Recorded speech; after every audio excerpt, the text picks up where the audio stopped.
8 मई 2021 के current affair करेंगे हम इस क्लास में। उसके बाद क्वेश्चन करेंगे। आज ये सब टॉपिक कवर करने वाले हैं हम। फर्स्ट टॉपिक है अपना यूनिक डिसेबिलिटी आईडी। एक आइडेंटिफिकेशन है जी यूनिक, किसके लिए? डिसेबल पीपल जो होते हैं जी उनके लिए। ये department of empowerment of person with disability ने अभी क्या है, मैंडेटरी बना दिया है कि सारे जो स्टेट और यूटीज़ हैं, मतलब जितने भी राज्य और केंद्र शासित प्रदेश हैं, उनको जो डिसेबिलिटी का जो सर्टिफिकेट देना पड़ता है, जो डिसेबल पीपल होते हैं, विकलांग, उनको अब ये ऑनलाइन देना पड़ेगा। मैंडेटरी कर दिया, यानी कि अनिवार्य कर दिया है जी। मैंडेटरी का मतलब कंपलसरी या अनिवार्य। ये 1 जून 2021 से अनिवार्य हो जाएगा, मैंडेटरी हो जाएगा। एक एक्ट है जी, rights of person with disability act 2016 में बनाया था ये गवर्नमेंट ने, सेंट्रल गवर्नमेंट ने। इसके अंदर रूल बनाए कुछ सेंट्रल गवर्नमेंट ने, rights of person with disability rule 2017। उन्हीं को ये इम्प्लीमेंट करने के लिए रूल बनाए हैं कि मैंडेटरी होगा ये रूल। 18 क्लाउज 5 में दिया हुआ है कि सेंट्रल गवर्नमेंट कोई डेट निर्धारित करेगी कि जब ये ऑनलाइन सर्टिफिकेशन मैंडेटरी करेगी। तो अभी सेंट्रल गवर्नमेंट ने ये डिसीजन लिया है कि अनिवार्य कर दिया है कि ऑनलाइन सर्टिफिकेट जारी करोगे आप किसी भी दिव्यांगजन, यानी कि जो विकलांग लोग हैं, डिसेबल्ड पीपल हैं, उनके लिए। तो ये लागू हो जाएगा जी कब से? 1 जून 2021 से ये लागू हो जाएगा, मैंडेटरी हो जाएगा। तो यही था, इसमें चलते हैं नेक्स्ट पे। नेक्स्ट है जी डेला डैम। ये रिसेंटली न्यूज़ में है, ये अफगानिस्तान में है। ये देख सकते हो जी अफगानिस्तान का मैप, इसके साइड में पाकिस्तान, इधर अपना इंडिया। अफगानिस्तान के पास ये प्रोविंस है जी। अफगानिस्तान में स्टेट को बोलते हैं प्रोविंस, यानी कि राज्य। ये कांधार प्रोविंस है, उसमें है जी ये डेला डैम। तो ये लोकेशन बस आपको याद रखनी है। ये ऐसा है जी, रिवर पे बना हुआ है डेला डैम। ये अफगानिस्तान का सेकंड बिगेस्ट डैम है जी, दूसरा सबसे बड़ा डैम है। अभी न्यूज़ में इसलिए है क्योंकि तालिबान वहाँ पे एक ग्रुप है जी, पॉलिटिकल ग्रुप भी है, और पहले यूएसए ने इसे आतंकवादी संगठन भी घोषित कर रखा था। ये कुछ झगड़े वगैरह, मतलब बम वगैरह फोड़ता है वहाँ पे अफगानिस्तान में और भी जगह पे। तो तालिबान ने इसे कैप्चर कर लिया है अभी। किसको? इस डैम को। ये कंधार प्रोविंस में है जी ये डेहला डैम अफगानिस्तान के। और जो रिवर पे ये बना हुआ है, उस रिवर का नाम है अर्गन डेव रिवर। तो ये रिवर अर्गन डेव रिवर और डेहला डैम की बस लोकेशन याद रखनी है आपको, मैच द फॉलोइंग में पूछी जा सकती है। नेक्स्ट है जी फेसबुक ओवरसाइट बोर्ड।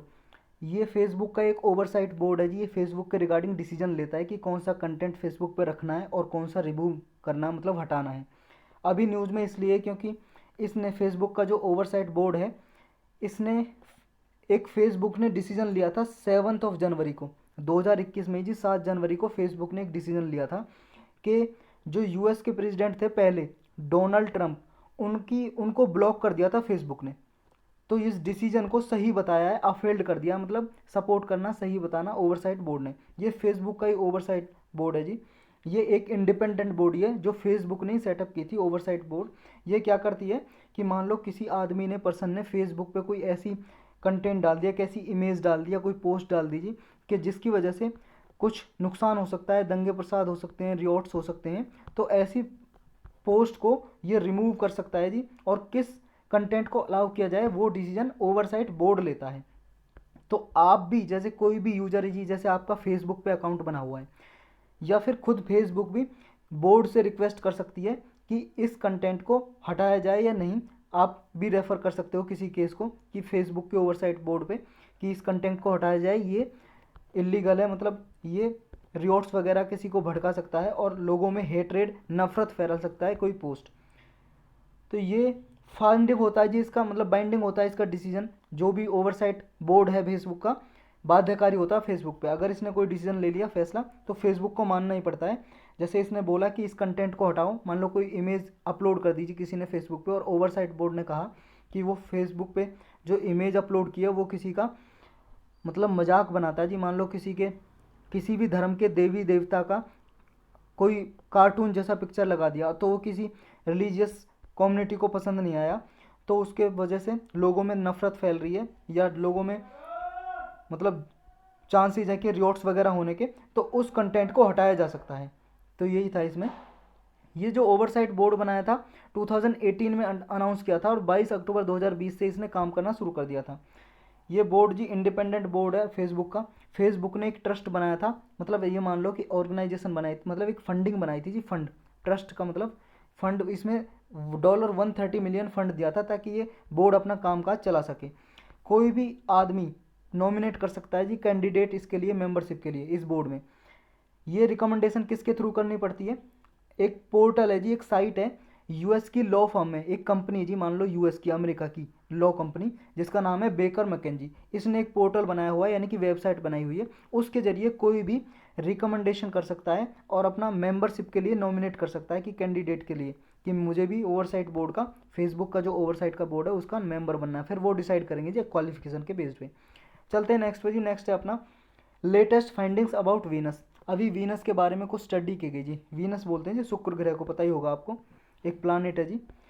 तो साइंटिस्ट ने अभी ऐसा नया डेटा ऑब्टेन किया वीनस के बारे में कि यहाँ पे रेडियो वेव्स भेजी थी जी, रेडियो वेव्स रिसर्चर ने ट्रांसमिट की थी 21 टाइम्स। 2006 में जितनी रेडियो वेव्स साइंटिस्ट भेजते थे रिसर्चर कहाँ पे, वीनस पे, उससे 21 गुना ज़्यादा 2020 में भेजी है नासा ने भेजी जी। और नासा का एक स्टेशन है जी, वहाँ पे एंटीना लगा हुआ है, गोल्डस्टोन एंटीना। ये कहाँ पे? अमेरिका में एक स्टेट है जिसका नाम है कैलिफोर्निया। कैलिफोर्निया में एक डिजर्ट है, मोजावे डिजर्ट। डिजर्ट का मतलब है जी रेगिस्तान, जैसे राजस्थान में डिजर्ट मिलते हैं ना, रेगिस्तान। तो एक मोजावे डिजर्ट है, वहाँ पे ये सिचुएटेड है गोल्डस्टोन एंटीना, जो नासा का है। और नासा अमेरिका की, यूएसए की स्पेस एजेंसी है, जैसे इंडिया की जी इसरो है। इसरो जो सैटेलाइट वगैरह भेजती है, ऐसे ये सैटेलाइट वगैरह भेजती है अमेरिका के लिए, नासा की एजेंसी। तो इसने क्या किया कि रेडियो वेव्स भेजी जी वीनस पे। जैसे ये प्लानेट है जी, ये सन है, सन के अराउंड घूम रहे हैं ये प्लानेट। तो ये वीनस है जी, यहाँ पे मरकरी है, बुध ग्रह, ये वीनस शुक्र ग्रह। तो यहाँ पे अर्थ से जी जो एंटीना है यूएस का, इसने रेडियो वेव्स भेजी। और ये इन्होंने इको का स्टडी किया जी, इको का मतलब है जी, कभी आप पहाड़ी इलाके में या किसी ऐसे इलाके में गए हो जैसे आपने तेज़ी से चिल्लाया और आपकी आवाज़ दोबारा आपके चिल्लाने के बाद आप ही को सुनती है, तो वो कहते हैं जी इको। एक तरह से आपकी आवाज़ कॉपी होकर आपको सुनाई देती है। तो इससे जो इको आती है जी, तो उसको स्टडी किया, अध्ययन किया नासा ने इस एंटीना के जरिए, गोल्डस्टोन एंटीना के जरिए। तो इसने बहुत सारी जो प्लानिटरी ट्रेट्स का विवरण दिया, इन्फॉर्मेशन दी। प्लानिटरी का मतलब है जी ग्रह की, वीनस ग्रह के बारे में, ट्रेट का मतलब विशेषताएं बताई कुछ। तो इस स्टडी में फाइंडिंग क्या क्या मिली? इस स्टडी में मिला जी, मेजर किया कि वीनसियन टिल्ट कितनी है, मतलब जो ये शुक्र ग्रह है ये कितना झुका हुआ है। जैसे हमारा अर्थ है जी, अर्थ कितना झुका हुआ है? 23.5 डिग्री, 23.5 डिग्री हुआ है ना, 23.5 डिग्री झुका हुआ है अपने एक्सिस पे, अक्ष पे। तो ऐसे ये वीनसियन भी कितना झुका हुआ है, इसके बारे में पता लगाया। जो वीनस ग्रह है इसके कोर में है क्या, ये पता लगाया। और पता लगाया जी जो सिंगल वीनसियन रोटेशन है, मतलब रोटेशन का मतलब है जी, देखो पहले ये अर्थ समझो जी, अर्थ है अपनी, अर्थ का अपने अक्ष पे घूमना, ये एक्सिस है जी इसका, मान लो एक्सिस यानी कि हिंदी में अक्ष, जो एक्स पे घूमती है, अपने एक्सिस पे घूमती है, ये समझ रहे हो कैसे घूमती है? वेस्ट से ईस्ट डायरेक्शन में, वेस्ट से ईस्ट मतलब पश्चिम से पूर्व डायरेक्शन में घूमती है, यानी कि इस तरह, इस तरह, यानी कि घड़ी की विपरीत दिशा में, एंटी क्लॉकवाइज इंग्लिश में बोल सकते हो, एंटी क्लॉकवाइज। तो ये घूमती है अपने अक्ष पे, अपने एक्सिस पे घूमना घूर्णन बोलते हैं हिंदी में, और इंग्लिश में बोलते हैं जी रोटेशन, यानी कि रोटेट करना, रोटेशन। और जब ये सन के चारों ओर चक्कर लगाती है, ये है जी सन, सन के चारों ओर चक्कर लगाती है, यानी कि परिक्रमण, हिंदी में बोलते हैं परिक्रमण, और इंग्लिश में क्या बोलते हैं जी? रिवॉल्यूशन, रिवॉल्यूशन बोलते हैं इंग्लिश में, रिवॉल्यूशन। ये है जी रिवॉल्यूशन की स्पेलिंग। तो इसके भी बारे में पता लगाया जी वीनेसन के, कि इसकी जो रोटेशन है अपने अक्ष पे घूमता है, वो अर्थ पे जितने डे हैं ना, जैसे 243.0226, आप मोटा मोटा मान लो 243 दिन, 243 डेज में अर्थ के डेज के बराबर ये रोटेशन करता है जी।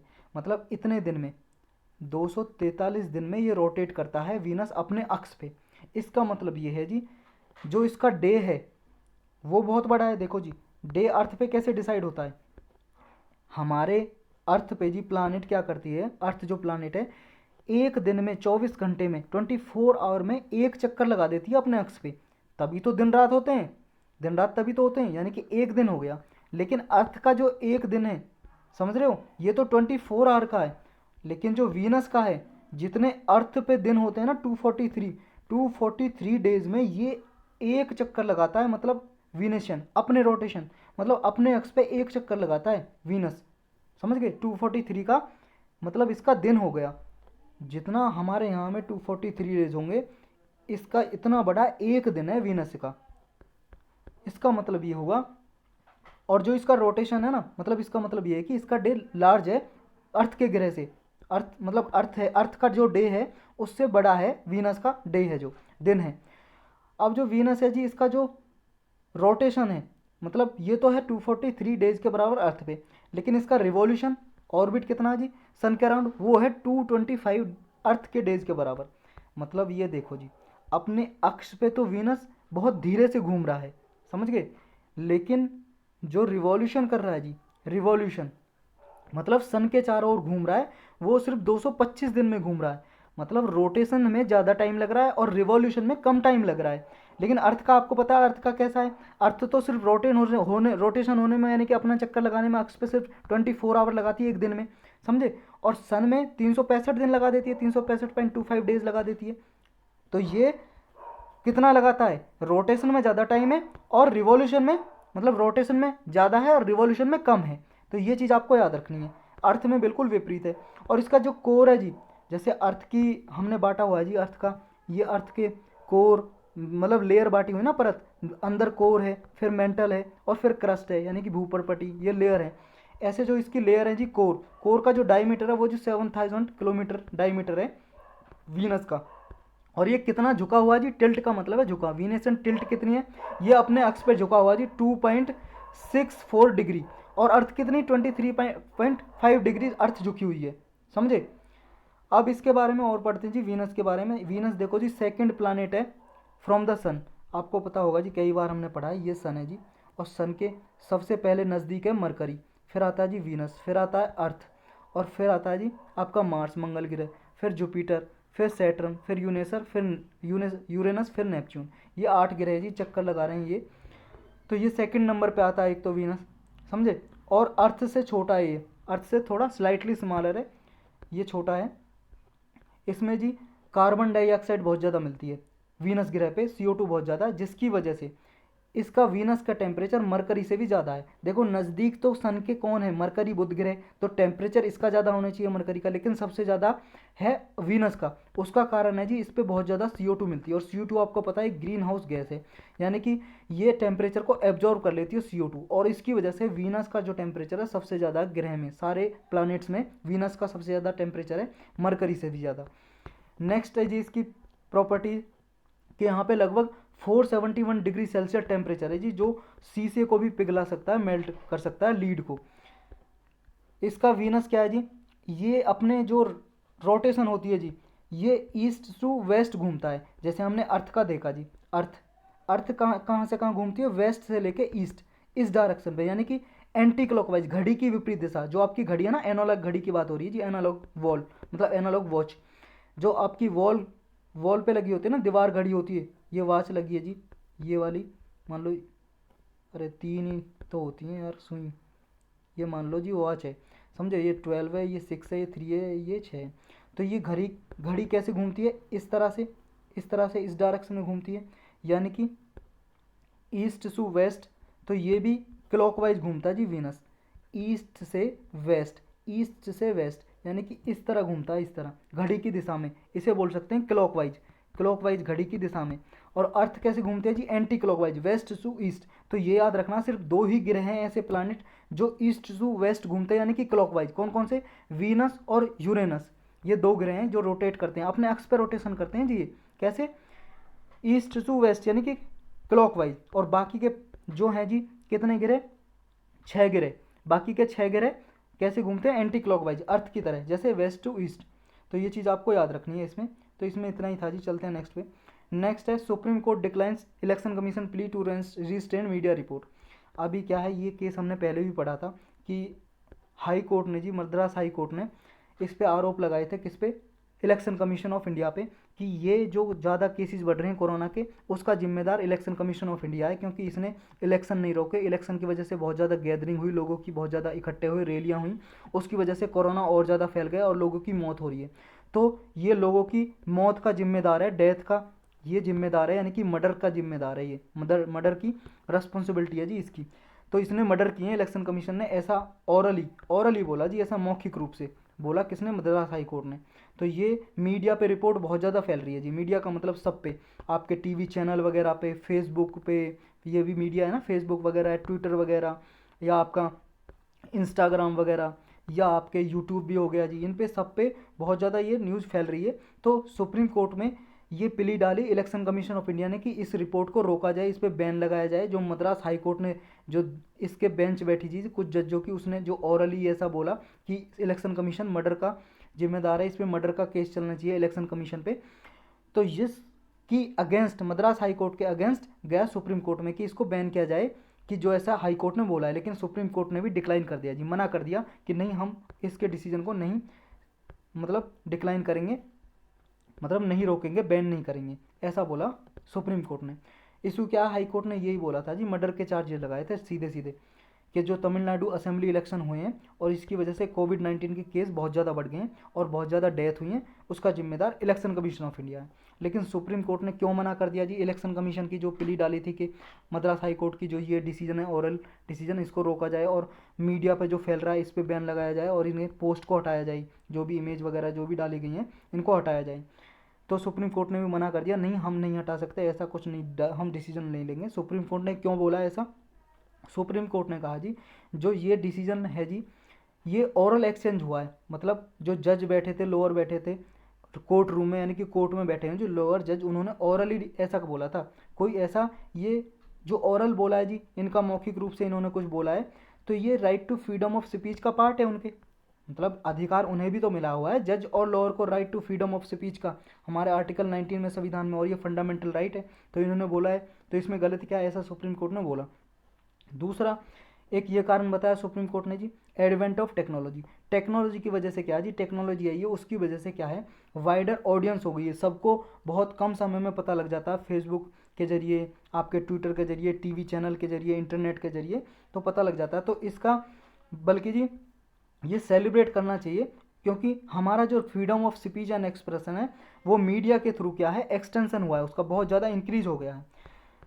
तो इस तरह से सेलिब्रेशन करना चाहिए। प्रोसीडिंग, कोर्ट की प्रोसीडिंग क्या है, ज़्यादा से ज़्यादा लोगों को पता चल रही है ऑनलाइन ही, तो इसको मतलब सेलिब्रेशन करना चाहिए इसको, ना कि एप्रीहेंशन करना चाहिए इसका। नेक्स्ट क्या बताया सुप्रीम कोर्ट ने कहा जी, कि ऐसे केस जो चाइल्ड सेक्सुअल अब्यूज़ के रिगार्डिंग है या मैरिटल इशू के रिगार्डिंग है, ऐसे केस को छोड़कर बाकी के सारे केस क्या हैं, कोर्ट में जो प्रोसीडिंग होती है, कोर्ट में प्रोसीडिंग का मतलब है जी, कोर्ट में और लोअर में जो भी, जैसे मान लो केस सुना जा रहा है कोर्ट में, उसकी ऑनलाइन वो देखा जा सकता है। तो ये फिनोमिना क्या है, प्रेस के राइट को भी इंक्रीज करता है। नेक्स्ट कोर्ट ने कहा जी, ये ओरल ऑब्जर्वेशन है जी, जो अभी कोर्ट ने की। ओरल ऑब्जर्वेशन का मतलब है किसी आपके जजमेंट में लिखित रूप में नहीं बोला, लिखित रूप में नहीं दिया कोई डॉक्यूमेंट, ये सिर्फ मौखिक रूप से बोला है। तो ये किसी ना तो जजमेंट का पार्ट है जी, और ना ही किसी पार्टी पे बाइंडिंग है। ये मतलब बाइंडिंग का मतलब है जी, बाध्यकारी नहीं है कि किसी पार्टी को मानना है कि मर्डर के चार्ज लगाओ। उन्होंने बस अपना व्यू दिया है, एक तरह से उनका व्यू है जी, जो उनकी माइंड बोलता है, माइंड की एप्लीकेबिलिटी, उनका बस एक्सचेंज किया है जी अपना व्यूज जजेस ने। तो इस तरह से हम उसे बैन नहीं कर सकते, ऐसा सुप्रीम कोर्ट ने बोला। तो ये क्या जी, जो हाई कोर्ट ने, मद्रास हाई कोर्ट ने जो रिमार्क दिया था, तो ये एक तरह से क्या है, एपेक्स कोर्ट ने कहा कि degree of caution and circumscription would have allayed the problem in present case. ये बोला है कि जो ये मद्रास हाई कोर्ट ने कहा है कि मद्रास हाई कोर्ट को खुद ही क्या है, एक सावधानी, सर्कमस्क्रिप्शन का मतलब है समझदारी और सावधानी से काम लेना चाहिए, ताकि फ्यूचर में और प्रेजेंट केस में कोई प्रॉब्लम है उसको कम किया जा सके। अब नीड ऑफ द आवर क्या है जी, देखो ये आप मेंस के आंसर में लिख सकते हो कि नीड ऑफ द आवर का मतलब है ज़रूरत क्या है ऐसे केसेस को जो हो रहे हैं, जो चार्जेस, मर्डर चार्जेस लगाने की बात हो रही है इलेक्शन कमीशन पे, तो ऐसे केसेस में क्या करना चाहिए। ऐसे केसेस में ये करना चाहिए जी, जजेस को ज़रूरत है कि वो जो भी मान लो कुछ भी बोलें ओरली कुछ भी, क्योंकि वो मीडिया में चला जाता है, इसको बिना सोचे समझे, मतलब ऑफ द कफ रिमार्क्स नहीं होना चाहिए। ऑफ द कफ रिमार्क्स का मतलब है जी बिना सोचे समझे ओपन कोर्ट में कुछ भी नहीं बोलना चाहिए जजेस को।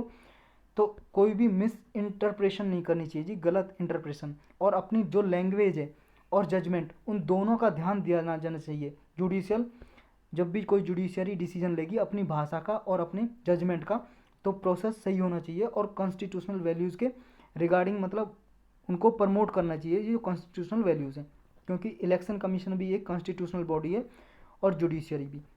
तो दोनों को जी मतलब जो जुडिशरी है उसको ध्यान देना चाहिए अपनी लैंग्वेज पे, ताकि फ्यूचर में ऐसी कोई प्रॉब्लम ना आए। तो यही था जी। इसमें चलते हैं नेक्स्ट पे। नेक्स्ट है जी NPCI refuses to ban crypto currency trades in India. NPCI क्या है जी? National payment corporation of India. ये क्या है जी? जो भी आप पेमेंट वगैरह करते हो ना इंडिया में, तो उस रिटेल पेमेंट, आप रिटेल पेमेंट जो करते हो, जैसे एक अकाउंट से दूसरे अकाउंट में ट्रांसफ़र किया, या आप रुपए कार्ड यूज करते हो, रुपए कार्ड, तो इन सबको पेमेंट को एडमिनिस्टर कौन करता है जी? ऑपरेट कौन करता है? ये कॉरपोरेशन करती है जी, national payment corporation of India. इसने अभी इनकार कर दिया है क्रिप्टो करेंसी को बैन करने से। क्रिप्टो करेंसी क्या है जी? जानेंगे, डिजिटल करेंसी है, कोई ऐसी करेंसी नहीं है जैसे आपके हाथ में 10-20 रुपये, 50 का, 500 का नोट होता ना आपके हाथ में, हमारी रुपया जो करेंसी है, ऐसी कोई हाथ में कोई नोट नहीं होता जी। ये करेंसी ये बस डिजिटल ही होती है जी, कंप्यूटर पे, ऑनलाइन, इंटरनेट पे बस करेंसी होती है। तो इसकी अभी इंडिया में भी ट्रेडिंग होती है जी। इसके ज़रिए बहुत सारी चीज़ें खरीदी बेची जाती हैं। तो इनको बैन करने के लिए, प्रतिबंध लगाने के लिए, बैन का मतलब है जी प्रतिबंध, रोका जाए, इनको रोकने से एनपीसीआई ने मना कर दिया, रिफ्यूज कर दिया है। तो ये इसलिए न्यूज़ में है जी। इसने क्या कहा है कि इसने बोला है एनपीसीआई ने कि ये दायित्व है, ऑनर्स का मतलब है जी दायित्व है बैंकों का, कि बैंक बैन कर सकते हैं ट्रांजेक्शन को, क्रिप्टो करेंसी में जो ट्रेड होती है, कि उन्हें वो डिसीजन लेंगे करना है या नहीं करना है। तो ये उनका काम है जी। एनपीसीआई क्या है जी? एनपीसीआई देखो एक अम्ब्रेला बॉडी है, रिटेल पेमेंट जितने भी ऑपरेशन होते हैं इंडिया में, तो सारा देखती है जी एनपीसीआई। ये ऑर्गेनाइजेशन किसने बनाई थी? ये आरबीआई और इंडियन बैंक एसोसिएशन, इन दोनों ने मिलकर इसको एस्टेब्लिश किया था, बनाया था एनपीसीआई को। एक एक्ट बनाया था जी सेंट्रल गवर्नमेंट ने, payment and settlement system act 2007 में। इस एक्ट के जरिए जी आरबीआई और इंडियन बैंक एसोसिएशन ने इसको बनाया था एनपीसीआई को। प्रेजेंटली एनपीसीआई क्या प्रमोट करती है जी? 10 मेजर प्रमोटर बैंक को प्रमोट करती है जी ये। और इसकी जो ऑपरेट करती है पेमेंट सिस्टम को, कौन कौन से सिस्टम को ऑपरेट करती है, मतलब जिसमें पेमेंट करते हो आप, कौन कौन से सिस्टम है जिनको ये ऑपरेट करती है एनपीसीआई? उनमें है जी नेशनल फाइनेंशियल स्विच, इसके जरिए पेमेंट करते हो जी आप, जैसे आप एक अकाउंट से दूसरे अकाउंट में पैसे भेजते हो, उसको ये करती है। इमीडिएट पेमेंट सिस्टम, ये पेमेंट है जी, पेमेंट करने का मतलब आप किसी अकाउंट से दूसरे अकाउंट में पैसे भेजते हो, वही। या रुपए कार्ड से एफिलिएशन, जो भी रुपए कार्ड से आप, डेबिट कार्ड है या प्रीपेड कार्ड है आपका रुपए कार्ड, उससे जो भी पेमेंट होती है जो उसको एडमिनिस्टर ऑपरेट कौन करती है? ये। या फिर नॉन बैंकिंग फाइनेंशियल कंपनीज का भी जो इश्यू करते हैं जी कोई क्रेडिट कार्ड वगैरह, उनका भी ऑपरेशन मतलब ऑपरेट कौन करती है? एनपीसीआई।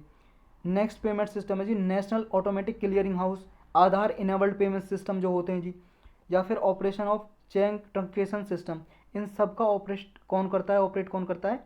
एनपीसीआई करता है जी। एनपीसीआई ने कुछ और भी ये बनाए जी पेमेंट सिस्टम, जैसे रुपए कार्ड किसने बनाया? एनपीसीआई ने बनाया।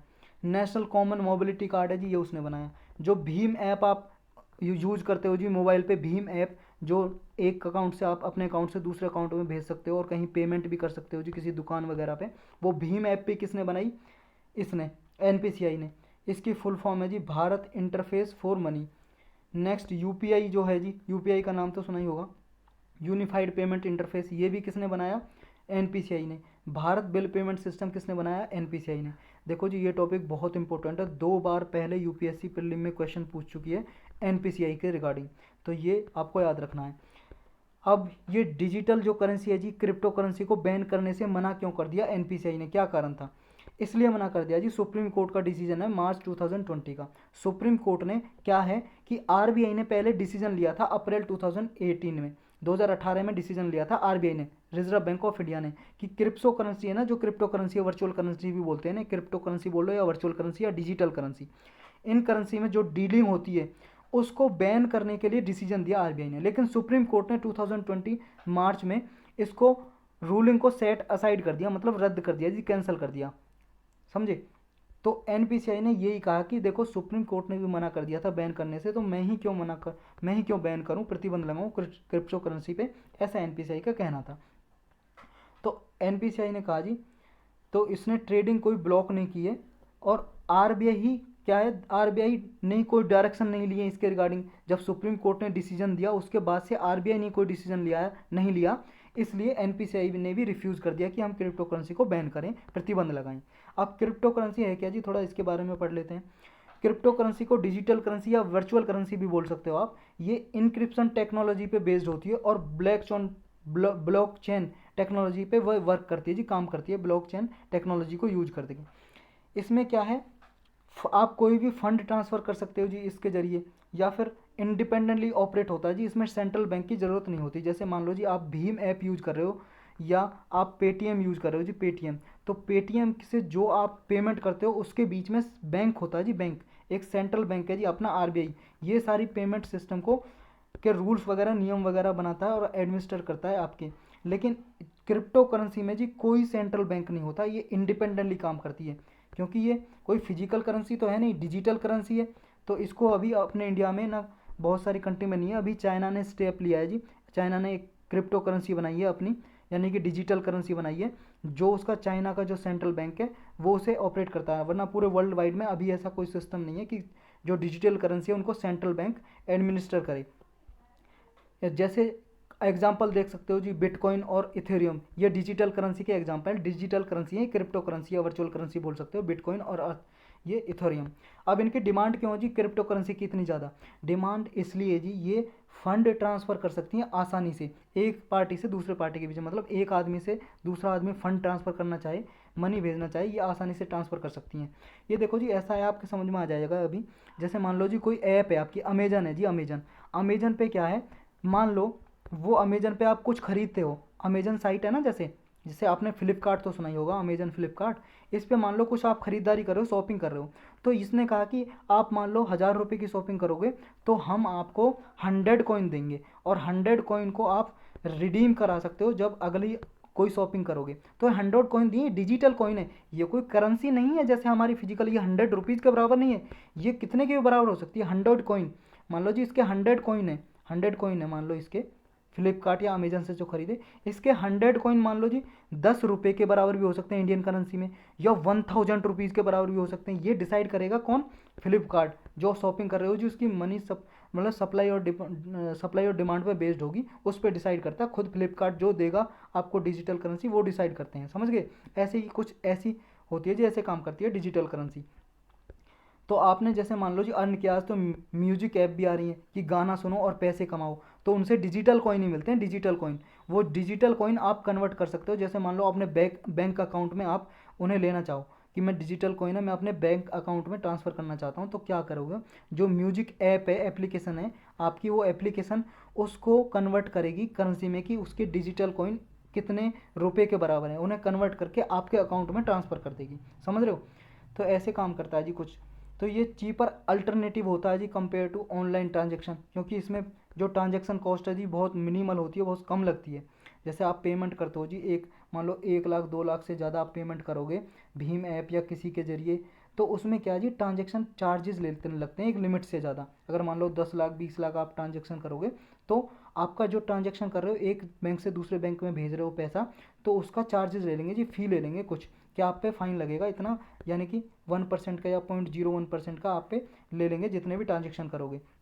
लेकिन इसमें कोई ट्रांजेक्शन कॉस्ट बहुत मिनिमल होती है, बहुत ना के बराबर। और ये पेमेंट जो भी होती है जी सेफ़ और सिक्योर्ड होती है, और कोई इसमें अनोनिमिटी होती है जी, किसको पता नहीं लगता इसमें। और मॉडर्न जो क्रिप्टो करेंसी है, ये सिस्टम कहाँ से आया, इसमें वॉलेट सिस्टम भी है जी, आप वॉलेट में रख सकते हो, और इसके लिए जो वॉलेट का है जी एड्रेस, ये अकाउंट आप एक्सेस कर सकते हो सिर्फ पब्लिक की और पायरेट की के जरिए।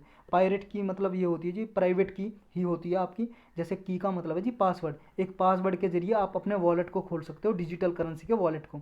वॉलेट का मतलब यही है जी, आपका पेटीएम का वॉलेट बन गया जी आपका, जैसे फ़ोनपे का वॉलेट बन गया, फ़ोनपे ऐप है, ये वॉलेट मतलब ऑनलाइन, वॉलेट का मतलब वैसे तो बटुआ होता है जी, ऑनलाइन बटुआ हो गया जिनमें आपकी करेंसी रखी हुई है।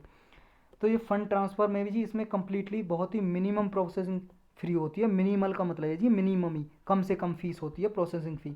लेकिन इसके कुछ डिसएडवांटेज भी हैं, कुछ नुकसान भी है। क्या नुकसान है? इसका नुकसान ये जी, ये क्रिप्टो करेंसी क्या है जी, हिडन होती है बिल्कुल, और इससे आसानी से इलीगल एक्टिविटीज़ की जा सकती हैं, जैसे मनी लॉन्ड्रिंग, मतलब ब्लैक मनी का सर्कुलेशन बढ़ सकता है, टैक्स इवेजन बढ़ सकता है जी, मतलब लोग टैक्स चोरी कर सकते हैं, टैक्स ना भरें, अपनी करेंसी को डिजिटल करेंसी में छुपा लें, या फिर टेरर फाइनेंसिंग के लिए, आतंकवादियों को फंडिंग करने के लिए, मनी भेजने के लिए भी यूज हो सकता है ये डिजिटल पेमेंट सिस्टम।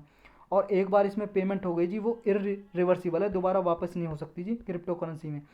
और ये देखो एवरीवेयर तो एक्सेप्टेबल नहीं है क्रिप्टो करेंसी, डिजिटल करेंसी हर कोई तो नहीं लेगा, क्योंकि सेंट्रल बैंक तो इसे नहीं इशू करती सेंट्रल बैंक, कोई भी आरबीआई या किसी भी मतलब कंट्री का बैंक तो इशू नहीं करता। तो ये एक्सेप्टेबल नहीं है। कोई ज़रूरी नहीं है कि आप मान लो ए पर्सन हो, आपके पास डिजिटल करेंसी, आप कहो बी पर्सन से कि भाई साहब मेरे पास अभी क्या है, पैसे नहीं है कि आप डिजिटल करेंसी ले लो मुझसे, तो ऐसा ज़रूरी नहीं है कि वो आपकी करेंसी को एक्सेप्ट करेगा, तो ये भी ज़रूरी नहीं है। दूसरा क्या है जी, इसको जनरेट करने में, जैसे बिटकॉइन हो गया जी, एक क्रिप्टो करेंसी है, इसको जनरेट करने में क्या है, बहुत ज़्यादा एनर्जी खर्च होती है, इंसान की भी और कंप्यूटर की भी, तो ये भी एक नुकसान है। चलते हैं नेक्स्ट पे जी। नेक्स्ट है इंटेलेक्चुअल प्रॉपर्टी वेवर फॉर कोविड-19 वैक्सीन। अभी क्या है, यूएसए ने जी अभी अनाउंस किया है, घोषणा किया अमेरिका ने कि हम जो इंटेलेक्चुअल प्रॉपर्टी रही है उसको वेव कर रहे हैं। वेव का मतलब है जी त्यागना, गिवन अप, छोड़ दिया कि इंटेलेक्चुअल प्रॉपर्टी राइट है जी। जैसे मान लो कोई दवाई का या वैक्सीन जो डेवलप की है, वैक्सीन का पेटेंट मिल गया जी इन्हें, तो ये पेटेंट का है जी, हम पेटेंट नहीं लेंगे क्योंकि इमरजेंसी है ये कोरोना वायरस, जो कोरोना वायरस की वैक्सीन वगैरह बनाई है यूएसए ने किसी ने, तो इन्होंने कहा जी कि हम जो हमारी कंट्री ने बनाई है वैक्सीन कोरोना वायरस के लिए, हम उस पर कोई पेटेंट नहीं लेंगे।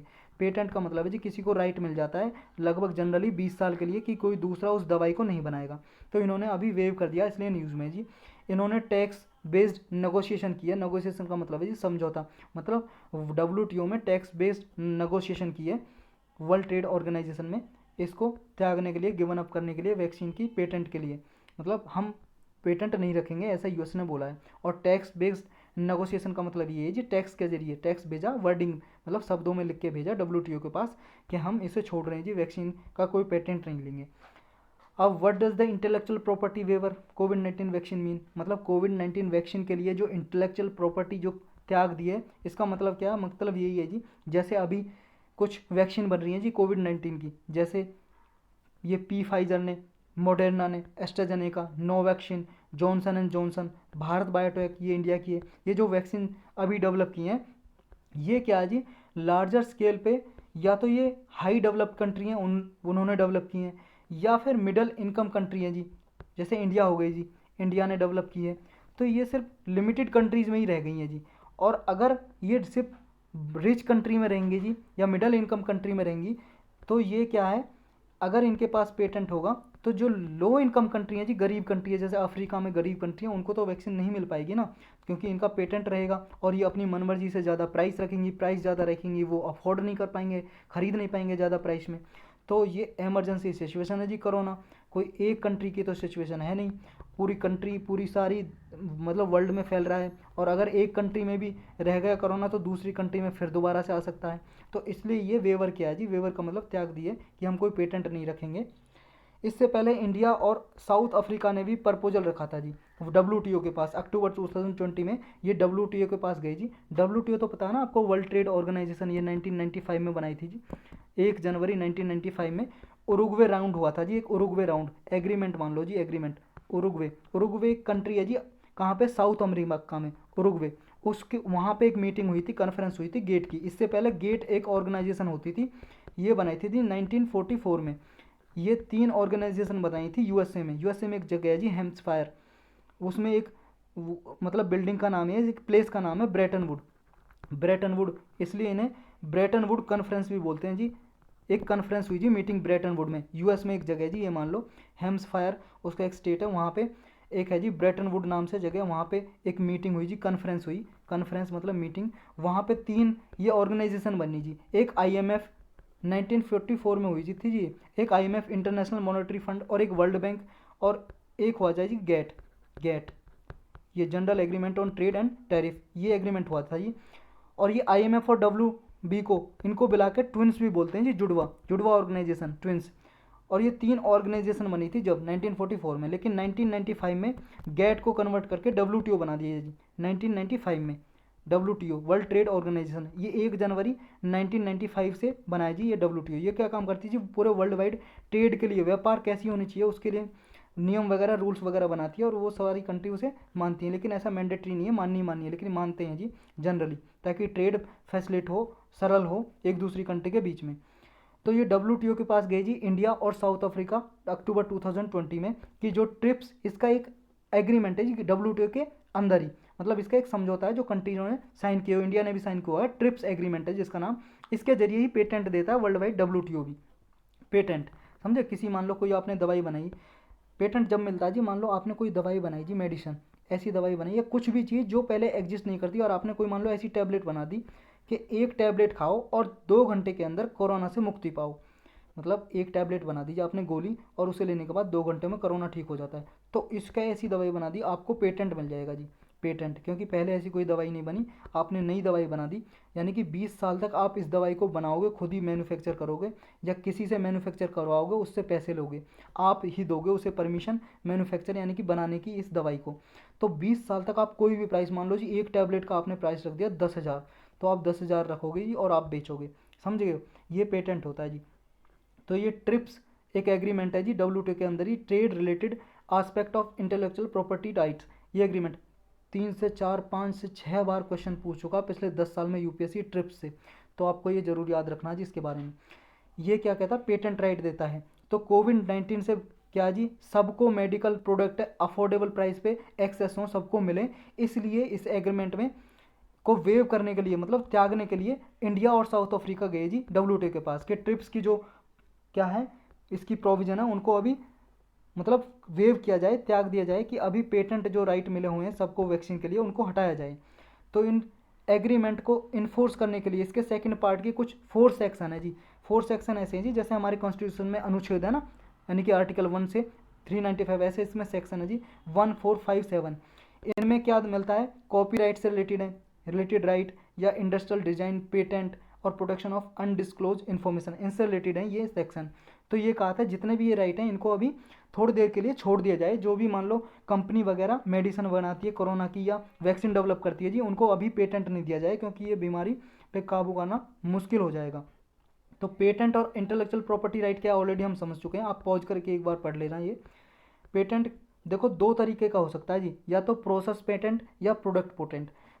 प्रोडक्ट पेटेंट क्या होता है, प्रोडक्ट पेटेंट का मतलब है जी, मान लो आपने कोई टैबलेट बनाई जी, टैबलेट का एग्जांपल लेते हैं, मान लो आपने कोई ए नाम की दवाई बनाई जी, ए, ये क्या है, पहले ना तो एग्जिस्ट करती है और आपने प्रोडक्ट बनाया जी नया, तो आपको प्रोडक्ट बनाया, ये मतलब प्रोडक्ट उत्पाद बना दिया जी, वस्तु बना दी आपने, एक टैबलेट बना दी, तो इस पर आपको पेटेंट मिल जाएगा जी। और इस तरह की टैबलेट कोई भी नहीं बनाएगा पूरे वर्ल्ड में। ये तो जी प्रोडक्ट पे हो गया, समझे, ये एक बार आप पढ़ सकते हो यहाँ पॉज करके।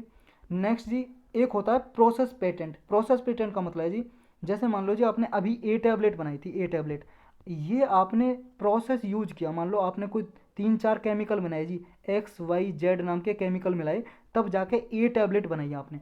लेकिन कोई दूसरा बंदा आ जाता है जी, दूसरा बंदा आ गया, उसने क्या है PQR प्रोसेस किया जी, PQR केमिकल मिला के और यही दवाई बना दी। जब PQR केमिकल बनाए तो बनी उससे ए दवाई थी, बनी उससे यही थी जो ए दवाई बनकर तैयार हुई है, लेकिन इसने दूसरा प्रोसेस यूज किया। तो ये होता है जी क्या, प्रोसेस पेटेंट, कि आपका सिर्फ प्रोसेस पे पेटेंट है, प्रोडक्ट पे नहीं है। कि प्रोसेस पे होगा, मान लो प्रोसेस पे आपका XYZ पे पेटेंट है, आपने मान लो किसी, ये पर्सन था जी, ये वाला पर्सन, ये पर्सन था, इसने क्या है आर पर्सन मान लो जी, इसका नाम आर पर्सन ने XYZ प्रोसेस यूज करके ए टैबलेट बनाई, तो आपका सिर्फ पेटेंट है प्रोसेस पे है। कोई भी पर्सन XYZ प्रोसेस यूज करके ए टैबलेट नहीं बना सकता, लेकिन दूसरा प्रोसेस यूज करके बना सकता है। जैसे दूसरा पर्सन आ गया जी, यहाँ पे आर, यहाँ पे ले लो एस पर्सन आ गया जी, इसने PQR प्रोसेस यूज करके ये ही टैबलेट बना दी, तो इसने प्रोसेस दूसरा यूज किया है, समझ गए, क्योंकि आपका सिर्फ प्रोसेस पे पेटेंट था, प्रोडक्ट पे नहीं था। प्रोडक्ट बना सकता है जी कोई दूसरा, दूसरा प्रोसेस यूज करके, तो ये है जी प्रोसेस पेटेंट, समझे। अब पेटेंट रिजिम इंडिया में क्या है जी, देखो इंडिया पहले प्रोडक्ट पेटेंट था, लेकिन 1970 में एक पेटेंट एक्ट बनाया जी, और 1970s में ही प्रोडक्ट से प्रोसेस पेटेंट पे मूव कर गए इंडिया, यानी कि इंडिया ने प्रोसेस पेटेंट अडॉप्ट किया, कि आप जैसे इंडिया में कोई प्रोसेस से कोई दवाई बनाइए, तो अगर उस दवाई को कोई दूसरे प्रोसेस से बना दे तो बना सकता है, क्योंकि सिर्फ प्रोसेस पे पेटेंट था इंडिया में। तो ऐसी दवाई भी बनाई थी जी, anti-HIV ड्रग बनाई थी, जो ड्रग होता है जी एड्स होता है, एड्स के लिए ड्रग बनाई थी, जो अफ्रीका में बेची थी 1990s में सिप्ला कंपनी ने, इंडिया की ने। लेकिन बाद में 2005 में इंडिया ने इसमें अमेंडमेंट किया, क्योंकि ट्रिप्स एग्रीमेंट पे साइन कर दिया था इंडिया ने, और ट्रिप्स एग्रीमेंट कहता है कि प्रोसेस पे क्या है, कि प्रोसेस पे पेटेंट नहीं बल्कि प्रोडक्ट पे पेटेंट होना चाहिए जी। तो इंडिया भी मूव कर गया जी, इस जो 1970 का एक्ट था, पेटेंट एक्ट इंडिया का, उसने अमेंडमेंट किया इंडिया ने 2005 में इसमें पेटेंट एक्ट में, और इसने प्रोसेस से प्रोडक्ट में, प्रोडक्ट पेटेंट की तरफ ये मूव कर गया इंडिया, कि अब इंडिया में भी ये है कि मान लो किसी ने ए टैबलेट बनाई है, चाहे किसी भी प्रोसेस से बनाई है जी, तो अब ए प्रोडक्ट आप बना नहीं सकते, किसी भी प्रोसेस से आप प्रोडक्ट ही नहीं बना सकते, प्रोडक्ट पे पेटेंट है। तो ये था जी आज के लेक्चर में। अब क्वेश्चन करेंगे जी हम इस पे बेस्ड। फर्स्ट क्वेश्चन है जी अपना, आपको बताना है ये डेहला डैम है कहाँ पे लोकेटेड है, अफगानिस्तान या पाकिस्तान, ईरान या इंडिया। जी हाँ बिल्कुल करेक्ट, डी करेक्ट आंसर है, अफगानिस्तान में, आज ही पढ़ा है हमने। आपको बताना है जी, कुछ स्टेटमेंट दी हुई है, करेक्ट स्टेटमेंट बतानी है। यूनेस्को की वर्ल्ड हेरिटेज साइट है इंडिया में, तो ये बताना है इसके रिगार्डिंग स्टेटमेंट है, कौन कौन सी करेक्ट स्टेटमेंट है। पहली स्टेटमेंट करिए, इंडिया में जी 40 से ज़्यादा यूनेस्को की वर्ल्ड हेरिटेज साइट हैं क्या। दूसरी स्टेटमेंट करिए, जो जयपुर सिटी है वो लेटेस्ट साइट है जो इंक्लूड की गई है यूनेस्को की वर्ल्ड हेरिटेज साइट में, इंडिया की लिस्ट में, और ये कल्चरल कैटेगरी में आती है जयपुर सिटी। नेक्स्ट बोल रही है, जो काजीरंगा नेशनल पार्क है, इंडिया में केवल एक ही ऐसा पार्क है जो मिक्स कैटेगरी में आता है। देखो जी, यूनेस्को की 3 लिस्ट होती हैं, एक कल्चरल लिस्ट, और एक होती है जी नेचुरल लिस्ट प्राकृतिक लिस्ट, और एक होती है जी मिक्स्ड, जो कल्चरल यानी कि सांस्कृतिक रूप से, और नेचुरल रूप से जिसमें मिक्स्ड मतलब कुछ हो जी ट्रेडिशन वगैरह, तो उसे मिक्स्ड साइट घोषित करती है। मतलब किसी की भी साइट को, जैसे मान लो जी ताजमहल हो गया जी, ताजमहल एक अजीब हो गया जी, जैसे मान लो जी आपका अजंता अलोरा की गुफाएं जी, केव हैं, अजंता की केव, तो जैसे मान लो इनको यूनेस्को ने वर्ल्ड हेरिटेज साइट डिक्लेयर कर दिया।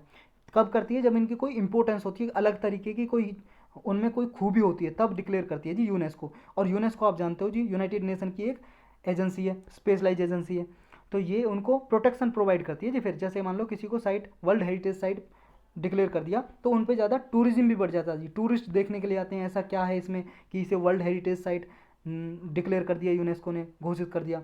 वर्ल्ड हेरिटेज का मतलब है जी विश्व विरासत जगह या स्थल बोल सकते हो, विश्व विरासत स्थल डिक्लेयर कर देती है। तो आपको बताना जी करेक्ट कौन सा है, पहला दूसरा, पहला तीसरा, दूसरा तीसरा, या ओनली 2 करेक्ट है जी, बताओ।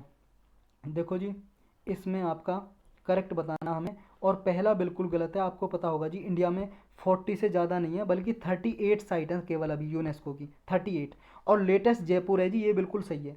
दूसरा सही है जी, पहला गलत है, पहला गलत है वो काट दो। अब तीसरा देखना, तीसरा आपको पता होगा काजीरंगा नहीं है, कंचनजंगा नेशनल पार्क है, कंचनजंगा नेशनल पार्क जो सिक्किम में है, काजीरंगा असम में है, ये कंचनजंगा नेशनल पार्क है जो मिक्स्ड कैटेगरी में, सिर्फ एक ही है मिक्स्ड कैटेगरी में इंडिया में। तो तीसरा भी गलत है जी, ओनली डी आंसर हो जाएगा। चलते हैं नेक्स्ट, बताना जी आपको कुछ, ये बताना जी कौन कौन सी मिलेट मिनिमम सपोर्ट प्राइस में कवर है, मतलब कौन कौन सी ऐसी मिलेट हैं जी। मिलेट कुछ क्रॉप होती हैं जी, क्रॉप मिलेट की बाद में बताऊंगा, अगर पहले बताती जो आप आंसर ही बता दोगे। तो मिलेट होती हैं जी, कुछ मोटे अनाज होते हैं, ये कौन कौन सी मिलेट को मिनिमम सपोर्ट प्राइस दिया जाता है, गवर्नमेंट अनाउंस करती है कौन कौन सी क्रॉप के लिए, ये बताना है। ज्वार, सोयाबीन, बाजरा, रागी या मेज।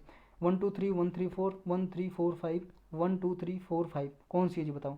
देखो जी, सोयाबीन एक ऑयल सीड है, मतलब इससे ऑयल वगैरह निकलता है, या फिर दाल के लिए भी यूज होते हैं, ये मिलेट की कैटेगरी में नहीं आती। हाँ, इसके लिए एमएसपी तो देते हैं, लेकिन मिलेट की कैटेगरी में नहीं आती, और वहाँ पूछा है मिलेट, तो जहाँ जहाँ पे दो है जी वो काट दो आप, ये कट गया, ये कट गया, अब बचे ये। अब देखो जी मेज, मक्का, मेज बोलते हैं जी मक्का को इंग्लिश में, तो मेज भी नहीं आती जी मिलेट में, तो ये भी बिल्कुल गलत हो जाएगा जी, जहाँ पे 5 है वो भी काट दो, हमारा आंसर आ जाएगा 1 3 और 4। ज्वार, बाजरा और रागी ये आते हैं जी मिलेट में, इसको मोटा अनाज बोलते हैं जी, ये आते हैं जिसमें मिलेट की कैटेगरी में। ये देखो जी, अभी प्रेजेंटली 22+1 को देती है एमएसपी इंडिया में, 22 यानी कि टोटल 23 क्रॉप है। 23 क्रॉप क्यों बोला जी, 22+ क्यों बोला इसको, 22+ इसलिए बोला जी क्योंकि जो 22 क्रॉप हैं, 22 फसल हैं, उनके लिए तो एमएसपी डिक्लेयर करती है इंडिया में इंडियन गवर्नमेंट, समझे। और एमएसपी डिक्लेयर करती है 22 क्रॉप के लिए, और एक है जी शुगर केन। शुगर केन के लिए क्या है, शुगर केन है जी मतलब गन्ना, शुगर केन के लिए एमएसपी डिक्लेयर नहीं करती, उसके लिए करती है जी एफआरपी, इसके लिए फेयर एंड रिम्यूनरेटिव प्राइस, और इसकी फुल फॉर्म है मिनिमम सपोर्ट प्राइस, और यह है फेयर एंड रिम्यूनरेटिव प्राइस। होता तो एमएसपी की तरह ही है, एमएसपी की तरह ही है, लेकिन नाम अलग है बस, ठीक है, एफआरपी नाम अलग है, ये शुगर केन के लिए डिक्लेयर करती है। और इसकी रिकमेंडेशन कौन करता है जी, कि एमएसपी कितनी होनी चाहिए, इसकी सिफारिश देता है कौन, सीएसीपी, कॉस्ट एंड एग्रीकल्चर, ये कमीशन है जी, commission for agriculture cost and prices, इसकी फुल फॉर्म है, ये कमीशन रिकमेंड करता है। और फाइनल अप्रूवल कौन देता है जी, मतलब फाइनल सहमति कौन देता है कि हाँ ये अप्रूव कर दिया, वो देता जी cabinet committee on economic affair. ये चीज़ याद रखनी है जी, यूपीएससी पूछ चुका है कई बार इस चीज़ को। फाइनल अप्रूवल कौन देता है? सीएसईपी सिर्फ ये रिकमेंडेशन देता है, सिफारिश, इसकी सिफारिश को मानना ना मानना ये cabinet committee of economic affair ये फाइनल डिसीजन लेती है, और इसको हेड करते हैं जी खुद पीएम, प्राइम मिनिस्टर। तो कौन कौन सी क्रॉप है जी? देखो 7 तो सीरियल क्रॉप है जी। सीरियल में कौन कौन सी आती हैं? ये पैडी यानी कि धान, वीट, मेज़, सोरगम और ये जी आपका सोरगम बोलते हैं जी ज्वार को, पर्ल मिलेट ये है बाजरा जी, बार्ले जौ और ये रागी, ये है जी 7। और 5 आती हैं जी पल्सेस, दाल, 5 दालें जी जिनकी एमएसपी डिक्लेयर करती है इंडिया में। ग्राम यानी कि चने की दाल, तूर, मूंग, उड़द, लेंटिल यानी कि मसूर की दाल। 7 है जी ऑयल सीड, ऐसे जिनसे ऑयल निकलता है जी, ऐसी 7 क्रॉप है, जैसे ग्राउंड नट, मूंगफली, रेप सीड, मस्टर्ड, सरसों होगी जी आपकी, सोयाबीन होगी जी, सोयाबीन जानते हो आप, सेसामम हो गया जी, तिल को बोलते हैं सेसामम, सनफ्लावर, सूरजमुखी, सैफफ्लावर और ये नाइगर सीड। और 3+1, 3+ यहाँ क्यों लिखा है? क्योंकि 4 कॉमर्शियल क्रॉप है जी। कॉमर्शियल क्रॉप ये जी जो खाने के लिए कम बल्कि बेचने के लिए ज़्यादा यूज होती हैं, जैसे आपका कोपरा हो गया जी, एक कोपरा, कॉटन हो गया जी, कॉटन, और एक रॉ जूट हो गया जी, जूट, और एक हो जाएगी शुगर केन। तो ये हो गया जी शुगर केन। प्लस में क्यों रखा है? क्योंकि इसके लिए एफआरपी डिक्लेयर करते हैं ना कि एमएसपी, लेकिन फिर भी टोटल 23 है। लेकिन अगर आपसे पूछा जाए एग्जैक्टली एमएसपी कितने के लिए, तो 22 क्रॉप के लिए, और एफआरपी 1 के लिए, होते दोनों सेम है जी, एमएसपी और एफआरपी। चलते हैं नेक्स्ट पे जी। नेक्स्ट है अपना मिनिमम सपोर्ट प्राइस के रिगार्डिंग स्टेटमेंट दिए जी, आपको बताना करेक्ट कौन सी है। पहली स्टेटमेंट बोल रही है रिसेंट ईयर में क्या हुआ जी, जो सदर्न स्टेट है हमारे, सदर्न स्टेट, इंडिया के सदर्न स्टेट, ये वाले स्टेट हैं जी, तमिलनाडु, केरल, कर्नाटक, इनमें जो एमएसपी मिलती है किसानों को 70% से ज़्यादा राइस पे एमएसपी मिली है जी, ज़्यादा उन्होंने प्रोक्योर की है। मतलब जितना उन्होंने प्रोड्यूस किया है राइस, चावल, उनमें 70% से ज़्यादा चावल पर उन्हें एमएसपी मिली है, यानी कि प्राइस मिला है।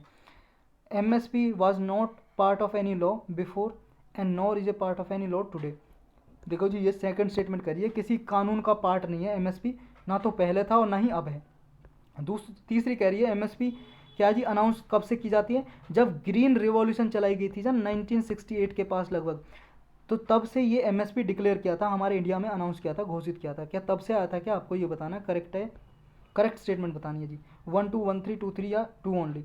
देखो जी पहला बिल्कुल गलत है, क्योंकि 70% से ज़्यादा नहीं बल्कि 70% से लेस प्राइस मिलता है जी राइस के लिए। 70% राइस का जो प्राइस है वो कम मिलता है एमएसपी, मतलब जितनी राइस हुआ जी उसमें 70% से कम राइस को एमएसपी मिलता है, समझे?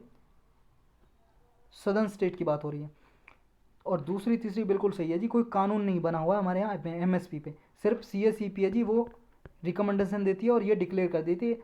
कौन? Cabinet committee on economic affair, ये डिक्लेयर कर देती है कि इतना प्राइस मिलेगा। जो भी मान लो गेहूँ बोएगा उगाएगा किसान, तो प्राइस अनाउंस कर देते हैं बोने से पहले, फसल बोने से पहले अनाउंस करते हैं एमएसपी को, ये याद रखना इसमें।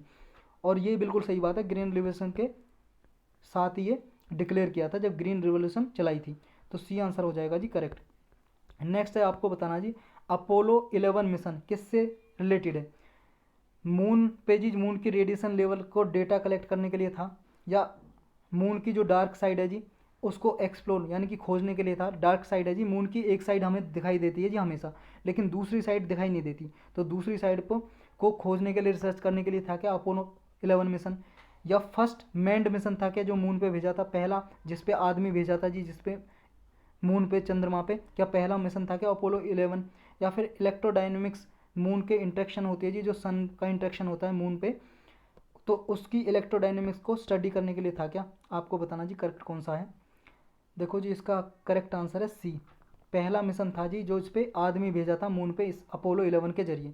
तो यही थे जी आज के टॉपिक हमारे।